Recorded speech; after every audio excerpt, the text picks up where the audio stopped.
তাহলে গতকালকের ক্লাসে আমরা দেখেছিলাম ইনসার্ট থেকে কিভাবে ছবি ইনসার্ট করা যায়। এই ছবি পর্যন্ত দেখেছিলাম। ওকে, ফাইন। ছবির পরে টেবিলটা দেখা হয়নি।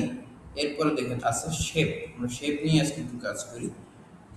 শেপ, স্মার্ট শেপ, চার্ট, তারপরে আছে স্ক্রিনশট। ওকে, ফাইন। আমরা একটা কন্ট্রোল এন দিয়ে নতুন একটা পেজে গেলাম। নতুন একটা পেজে গিয়ে দেখবেন এখানে প্রথমে চলে যায় ইনসার্টে, ইনসার্ট থেকে শেপে। শেপের মধ্যে আসলে প্রথমে দেখবেন কিছু শেপ আছে, চমৎকার কিছু শেপ এখানে আমাদের দেওয়া আছে। প্রথমে আছে রিসেন্ট ইউজড শেপ, অর্থাৎ আমি রিসেন্টলি যে শেপগুলো নিয়ে কাজ করেছি সেই শেপগুলো সাধারণত আপনি এখানে দেখতে পাবেন। এরপরে আছে লাইন শেপ। এখানে বিভিন্ন ধরনের লাইন আঁকা এবং সেগুলো দিয়ে শেপ তৈরি করা, এই সব কিছু এখানে পাবেন। এবং পরবর্তীতে আছে রেক্টেঙ্গেল শেপ, তারপর বেসিক কিছু শেপ আছে। এরপরে আছে ব্লক অ্যারো, তারপরে ইকুয়েশন কিছু শেপ, তারপরে ফ্লো চার্ট টাইপের, এরপরে আরো বিভিন্ন স্টাইলের কিছু শেপ আমরা এখানে দেখতে পাচ্ছি। ওকে, নেক্সট দেখেন আমরা প্রথমে চলে যাবো লাইন শেপে। প্রথমে লাইন শেপের ধর্মগুলো একটু জেনে আসি। লাইন শেপের মধ্যে প্রথমে যেটা লাইনটা আছে এটাতে ক্লিক করলে মাউসের কার্সরটা একটা চারকোণ আকৃতি হয়ে যাবে। চারকোণ আকৃতি যখন হবে, মনে রাখবেন আপনি যদি শিফট ধরে মাউসটা এরকম ড্র্যাগ করে দেন, তাহলে সোজা একটা সমান দাগ, সমান একটা দাগ, একটা লাইন এখানে তৈরি হবে। ওকে, এই লাইনটা যখন তৈরি হবে তখন আপনাদের সামনে আর আমরা কিন্তু আর ইনসার্টে থাকছি না, ইনসার্ট থেকে সোজাসুজি এটা কনভার্ট হয়ে যাচ্ছে ফরম্যাট শেপ ফরম্যাট অপশনটা। এই এই এই পয়েন্টটা তখন চালু হয়ে গেল। তো এইটা যখন চালু হয়ে গেল তখন আপনারা কি কি দেখতে পাচ্ছেন একটু দেখে আসি। প্রথমে দেখতে পাচ্ছেন চেন এই শেপ, এই যে শেপটা যদি আপনি আর একটা অন্য কোনো শেপে নিতে চান, ঠিক আছে, অন্য কোনো আরেকটা শেপ চান যদি এখানে, তাহলে অন্য আরেকটা শেপ নিয়ে কাজ করতে পারবেন, সেই অপশনটা এখানে আসছে। এরপরে এসেছে এডিট শেপ। এডিট শেপটা আমরা এখন করতে পারবো না। তারপরে আছে আহ, এই যে এখানে আছে হচ্ছে ড্র টেক্সট বক্স, এটাতে ক্লিক করলে আপনি টেক্সট বক্স তৈরি করতে পারবেন।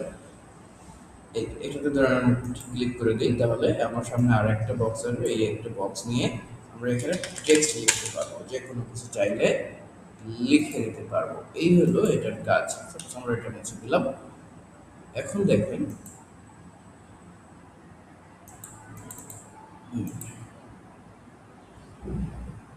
তো একটু খেয়াল করেন, এখানে এখানে আসলাম পরে যে শেপ ফরম্যাটে গিয়ে শেপ আউটলাইন আছে এবং এখানে কয়েকটা প্রিভিউ আছে। এটা হলো শেপের স্টাইল। এইটার মধ্যে ড্রপডাউনে ক্লিক করলে দেখুন শেপটাকে আমি কেমন চাচ্ছি সেগুলো এখানে কয়েকটা এখানে দেখানো আছে বাই বাই ডিফল্ট। এইগুলো নিয়ে আমরা দেখতে পারবো, ঠিক আছে। চাইলে এটা দিতে পারি বা এগুলো দিতে পারি। বাট এখানে শেপ আউটলাইনের মধ্যে গেলে আমরা এখান থেকে আমাদের মতো করে কালার দিতে পারবো শেপটার আউটলাইনে। আচ্ছা, এখান থেকে কালার দেওয়া যাবে। ধরুন আমরা এখান থেকে ডার্ক ব্লু কালারটা দিয়ে দিলাম। আবার যদি এখান থেকে সেম ওয়েতে এখান থেকে সেই আউটলাইনে যান, পরবর্তীতে দেখতে পাবেন মোর আউটলাইন কালার, অথবা নো কালার যদি দেন তাহলে আর কোনো কালার এখানে থাকবে না, কোনো দাগ বা কোনো লাইন দেখা যাবে না। এরপরে আছে ওয়েট। এই ওয়েটে এসে আপনি চাইলে এখান থেকে এর কতটুকু মোটা হবে 6 পিটি পর্যন্ত একে আপনি মোটা করে দিতে পারেন। 6 পিটি দিলে অনেক বড় মোটা দেখা যাবে। এরপরে আবার যদি এই শেপ আউটলাইনে আসেন, এখানে দেখেন আছে ওয়েটের পরে আছে ড্যাশ। অর্থাৎ আপনি যদি এটাকে ড্যাশ চিহ্ন আকারে করতে চান, এখানে প্রিভিউগুলো শো করবে। যেভাবে একে করতে চান সেইভাবে আপনি একে এখান থেকে তৈরি করে দিতে পারবেন। এখানে মোর লাইন অপশন আছে। এই মোর লাইন অপশনে যদি যাই, তাহলে এখান থেকে সিলেক্ট ফিট করে দিতে পারবো যে এই যে এখানে কত পিটি হবে, ট্রান্সপারেন্সি কতটুকু হবে। যদি আমরা চাই যে এটাকে একটু ইয়ে করে দেবো, এই যে এইখানে ট্রান্সপারেন্সি 100% মানে টোটালে জিরো দেখাবে, কিছুই দেখা যাবে না। আর এখানে জিরো মানে পুরোটাই সুন্দরভাবে স্পষ্ট দেখা যাবে। এরপরে ওয়েট আছে এখানে 6 পিটি। আমরা জানি কি সাধারণত 6 পিটি পর্যন্ত এখান থেকে এই যে এই জায়গাটাতে ক্লিক করে ওয়েট থেকে আমরা সর্বোচ্চ 6 পিটি পর্যন্ত করতে পেরেছিলাম। কিন্তু তার চেয়েও যদি আরো বেশি করতে চাই তাহলে কি করব, তাহলে আমরা এখান থেকে এই যে এই ওয়েটে গেলাম, ওয়েট থেকে মোর লাইন অপশনে গেলাম। মোর লাইন অপশনে গেলে এখান থেকে আমাদের শেপ অপশন ফরম্যাট অপশনটা চলে আসছে। এই ফরম্যাট অপশন থেকে এখানে যে 6 পিটি দেওয়া আছে এটাকে আপনারা আরো বাড়াইতে পারেন। উপরের অ্যারো চিহ্নটাতে ক্লিক করলে বাড়বে, নিচের অ্যারো চিহ্নতে ক্লিক করলে কমবে। এখান থেকে একদম 0 হয়ে গেল। এরপরে আরো যদি বাড়াতে চান বিশাল বড় করে বিশাল মোটা করে আপনারা এটা এখান থেকে দিতে পারেন। ওকে, যত ইচ্ছে দিতে পারেন, অথবা এখানে টাইপ করেও দিতে পারেন। আমার 30 লাগবে, 30 দিয়ে দিলাম। দেখেন বিশাল মোটা একটা একটা লাইন। ঠিক আছে, এখন আমাদের এত মোটা দরকার নেই, আমরা চাচ্ছি যে সাধারণত এটা 5 থাকবে, 5 থাকলো। এবার দেখেন এরপরে ড্যাশ আকারে যদি দিতে চাই, যে ড্যাশ বানাতে চাইলে ড্যাশ ক্লিক করে দিলে এটা হবে। তারপরে এখানে ডট ডট চাইলে যেভাবে চান আপনি।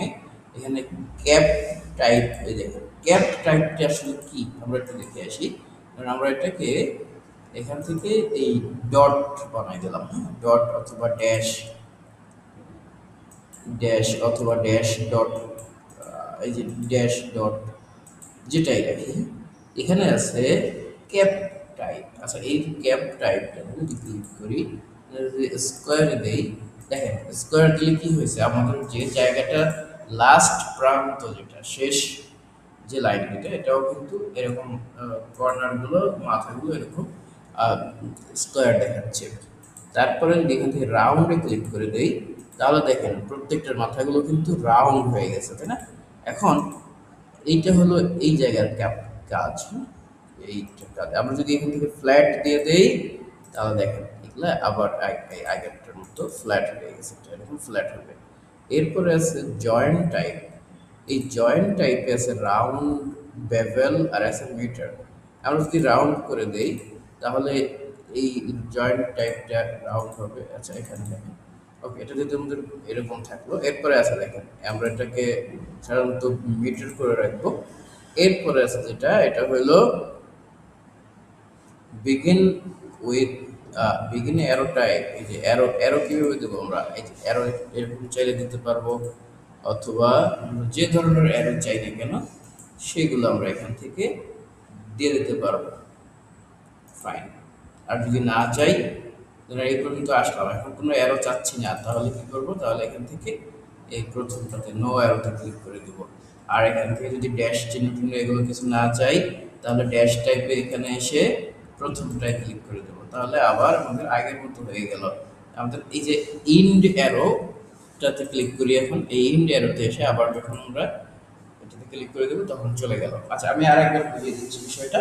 প্রথমত হলো আমাদের এখানে আছে কম্পোস্ট টাইপ, যেটা কম্পাউন্ড টাইপ। এই কম্পাউন্ড টাইপে যদি আমরা আসি, কম্পাউন্ড টাইপে আসলে এটা কেমন হবে, এই এইটাতে যদি ক্লিক করি, দেখেন আমার লাইনটা এরকম দুইটা শেপে ভাগ হয়ে যাবে। আবার পরবর্তীটাতে যদি আসে, দেখেন এরকম এরকম লাইন আমাদের বিভিন্ন জায়গায় দিতে বলা হয়, এভাবে কাজ করা হয়, এটাও আমরা দিতে পারবো। তারপরে এরকম উল্টো দিকে আছে, আপনার যেরকম দরকার, আমার ধরো এরকম দরকার, এটা দিয়ে দিলাম। এরপরে ড্যাশ টাইপ তো দেখাইলাম। এরপরে আছে ক্যাপ, তারপরে জয়েন্ট টাইপ, বিগিন অ্যারো, এটা যেখান থেকে শুরু হবে, হ্যাঁ, যে যে যে লাইনটা থেকে লেখাটা শুরু হবে সেইটা কেমন হবে সেইটা এখান থেকে নির্ধারণ করব। এবং এরপরে বলা হয়েছে বিগিন, বিগিন অ্যারো তো দেখলাম, বিগিন অ্যারোর সাইজ, বিগিন অ্যারোর সাইজটা এটা কীরকম হবে সেটা আপনারা দেখে দিতে পারবেন। অনেক বড় হবে নাকি ছোট হবে, এরকম হবে, এটাও দেখে দিতে পারলাম।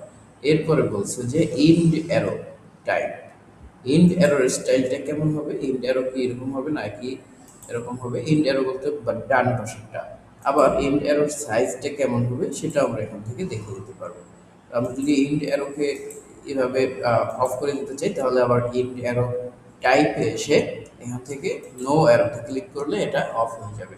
আমরা আশা করি যে এই যতটুকু দেখলাম লাইন শেপের প্রত্যেকটা শেপের মধ্যে এগুলো আপনি অ্যাপ্লাই করতে পারবেন, এই এই সেটিংগুলো। ওকে, এরপরে আসেন, এখানে আছে ইফেক্ট। এটা হলো শেপ ইফেক্ট। এই শেপ ইফেক্টে আসলে আপনি এখান থেকে বিভিন্ন ইফেক্ট দিতে পারবেন এটার মধ্যে। এখানে আমরা 3D ইফেক্টগুলো একটু দিয়ে দেখি। এই যে এইগুলো হলো 3D ইফেক্ট। ওকে, জাস্ট এগুলো একটু আঁকাবাঁকা হলো বা অন্য ভিউতে দেখা যাবে, বিভিন্ন পার্সপেক্টিভে এটা দেখা যাবে। ওকে, তো এটা হলো আমাদের লাইন শেপের প্রথমটা, লাইন শেপ যেটা। এরপরে আসি লাইন শেপের পরবর্তী যে অপশনটা আছে, দেখেন এরপরে আছে হচ্ছে জয়েন। এটা হলো এই কানেক্টর যেটা, এই কানেক্টর যেটা আছে এটাতে একটু ক্লিক করি। এটাতে ক্লিক করার পরে আপনি যদি শিফট ধরে মাউস দিয়ে ড্র্যাগ করি, তাহলে দেখেন আমাদের সামনে এরকম একটা কানেক্টর টাইপের একটা লাইন চলে আসছে।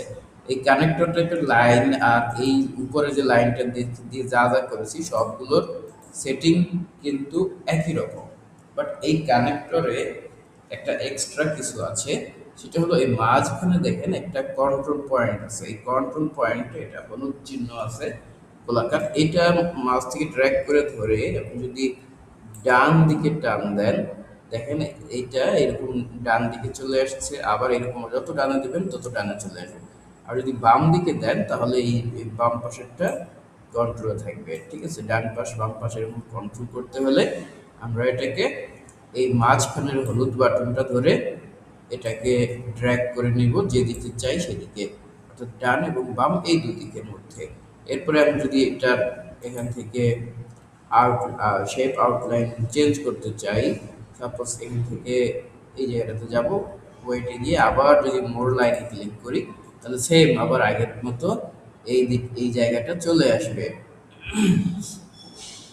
এখান থেকে তো আমরা আমাদের মতো করে এডিট করে দিতে পারি, আমি তো জানি যে এখান থেকে কিভাবে এডিট করে। এই যে এখানে ওয়েটে গিয়ে আমি লিখলাম হচ্ছে 9, 9 দিয়ে লিখলাম, দেখেন অনেক বড় মোটা, অনেক মোটা হয়ে গেল।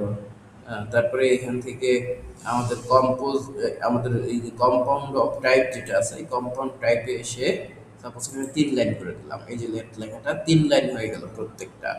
এরপরে এরপরে আছে ড্যাশ টাইপ, আমি যদি এখানে ড্যাশ টাইপ এরকমটা করে দেই, দেখেন সব কিন্তু ড্যাশ ড্যাশ হয়ে গেল। এরপরে অ্যারো, অ্যারো যদি এখান থেকে দিয়ে দিতে চাই, এই যে অ্যারো, এটা হলো বিগিন অর্থাৎ বিগিন অ্যারো। এরপরে যদি চাই যে ইন্ড অ্যারো একটা দেবো, এই যে ইন্ড অ্যারো, দুই পাশে অ্যারো চিহ্ন দিয়ে দিলাম। আবার যদি অফ করে দিতে চাই তাহলে কি করবো, end arrow no arrow click করে দেবো, তারপরে আবার বিগিন অ্যারো, নো অ্যারো, এই যে কোনো অ্যারো নাই এখন। এরপরে আর কি আছে, এই তো। তাহলে এইটা হলো আমাদের কানেক্টর। ওকে, ফাইন।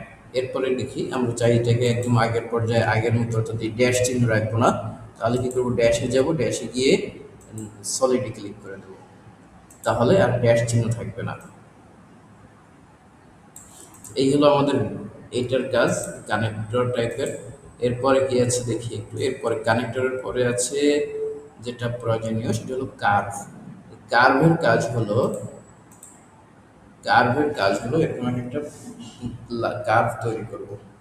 কার্ভের কাজ হলো কার্ভ তৈরি করা। কিভাবে তৈরি করে একটু খেয়াল করে যদি দেখতে পাবো, আমরা প্রথমে ইনসার্টে গেলাম, ইনসার্টে গিয়ে শেপে গিয়ে এখানে লাইন, লাইন শেপের একদম লাস্ট তৃতীয়টা, হ্যাঁ লাস্ট দিকে 3 নম্বরের টাইটেল শুধু কার্ভ লেখা থাকবে, CURV কার্ভ, আর কিছু না, এটা লেখা থাকবে তখন। তো আমি এখানে ক্লিক করলাম, ক্লিক করার পরে দেখুন মাউসের কার্সরটা প্লাস আইকন হয়ে যাবে, তখন আপনি যেখান থেকে কার্ভটা শুরু করতে চান একটা ক্লিক করলে ওই জায়গাটাতে একটা পয়েন্ট তৈরি হবে। এখানে পয়েন্ট তৈরি হলে আপনি এর পরবর্তী কার্ভটা যেখানে করতে চান সেখানে মাউস থেকে একটা ক্লিক করে দিলে ওইখানে জাস্ট স্মুথ একটা পয়েন্ট এভাবে তৈরি হবে। এরপরে যে যেখানে তৈরি করতে চান সেখানে আরেকটা ক্লিক করবেন, ওইখানে আরেকটা পয়েন্ট তৈরি হবে। এর পরবর্তীতে যেটাতে চান সেখানে আরেকটা ক্লিক করবেন, অর্থাৎ যে জায়গাটাতে আমি কার্ভ করতে চাই, স্মুথ কার্ভ তৈরি করতে চাই, সেখানে একটা একটা করে ক্লিক করে দিলেই ওই জায়গাটাতে অটোমেটিক এরকম সুন্দর সুন্দর কার্ভ তৈরি হবে। হুম, এই যে হয়ে গেল। এরপরে ধরুন আমি এখান থেকে আর কোনো কার্ভ তৈরি করতে চাই না, এখানে এখানে আমি এটা শেষ করতে চাই বা এখান থেকে নিচের দিকে আসতে চাই, তাহলে কি করবো, এখানে একটা কন্ট্রোল বাটন ক্লিক করে ধরলে এখান থেকে সোজা একটা তৈরি হবে। অথবা যদি আপনি আর কিছু তৈরি করতে না চান, এখানে একটা রেখে দিতে চান, আর কিছু করবেন না, তাহলে কিবোর্ডের মধ্যে ESC বাটন ক্লিক করবেন, তাহলে দেখবেন এই যে কার্ভটা আপনার এইটুকুই হয়েছে, আর কোনো দরকার এইটুকু। আমরা এতক্ষণ কিন্তু কার্ভ নিয়ে কাজ করলাম, কার্ভ, তারপরে রেখা যেগুলো আছে, লাইন, এগুলো নিয়ে। এরপরে দেখেন এই লাইনগুলোকে আমি যখন এই কার্ভ টুল দিয়ে লাইনটা আঁকলাম, তখন এটাকে আমরা শেপে পরিণত করতে পারবো। কিভাবে, চলুন দেখে আসি। এটাতে আমরা কার্ভ টুলে ক্লিক করলাম। ক্লিক করার পরে এখানে একটা এই ধরনের ক্লিক করে দিলাম। ক্লিক করার পর আমরা যেখানে আমরা তো একটু আগে দেখেছি কিভাবে কার্ভ টুল দিয়ে কাজ করতে হয়। এই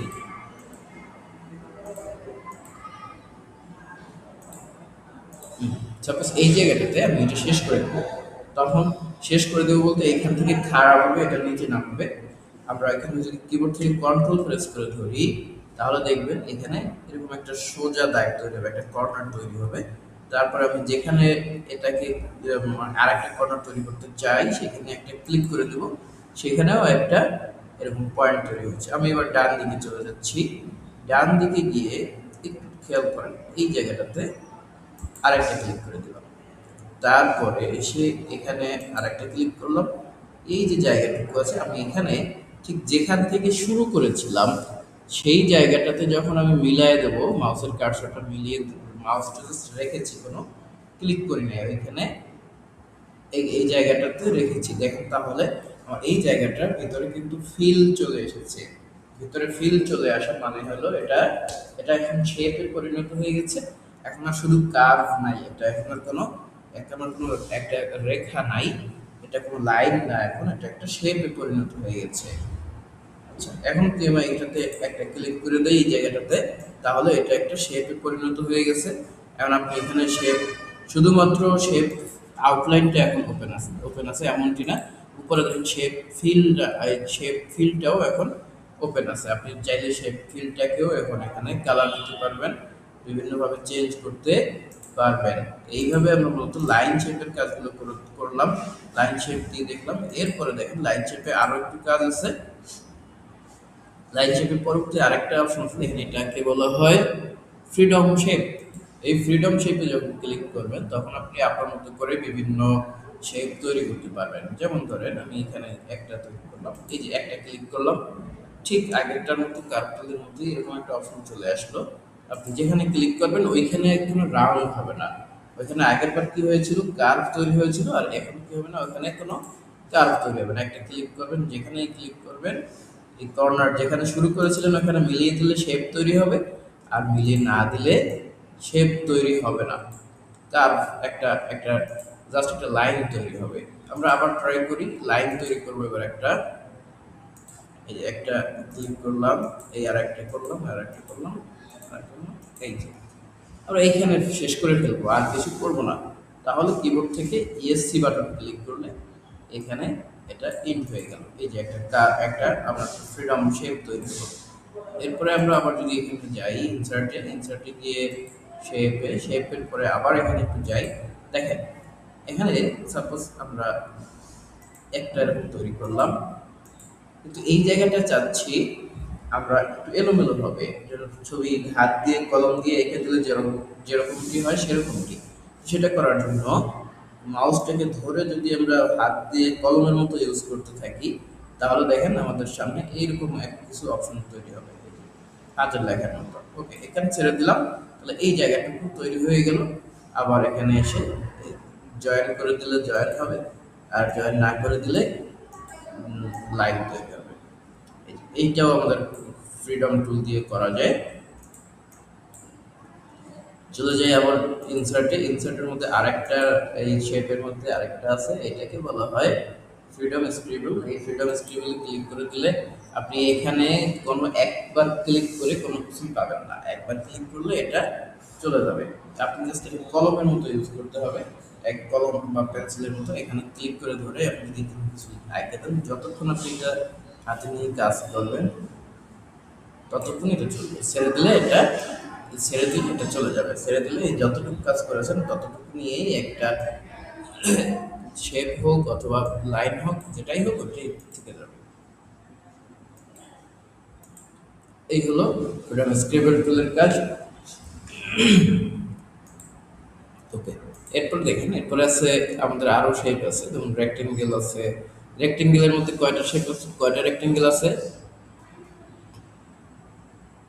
৯টা রেক্টেঙ্গেল আছে। আর ৯টা রেক্টেঙ্গেলের ৯ রকমের সেটিং আছে, ৯ রকমের কাজগুলো আছে। দেখেন একটু দেখি। শুরুতে প্রথম রেক্টেঙ্গেলটাতে গেলাম। প্রথম যে রেক্টেঙ্গেলটা, এটাকে আপনি যদি শিফট ধরে টান দেন এরকম, তাহলে স্কোয়ার আকৃতি হবে। আর যদি শিফট ছাড়া টান দিই তাহলে যেদিকে খুশি আমরা সেদিকে এটা নিতে পারবো। এটার 4 কর্নারগুলোকে আমরা এভাবে ক্লিক করতে পারি, কাজ করতে পারি, রাউন্ড এভাবে আমরা মুভ করতে পারি, আমাদের যেকোনো কাজে ইউজ করতে পারি। আমরা এই স্কোয়ার সহ স্কোয়ারের যতগুলো আছে এগুলো নিয়ে পরবর্তী ক্লাসে আলোচনা করছি। আজকের ক্লাস এ পর্যন্ত।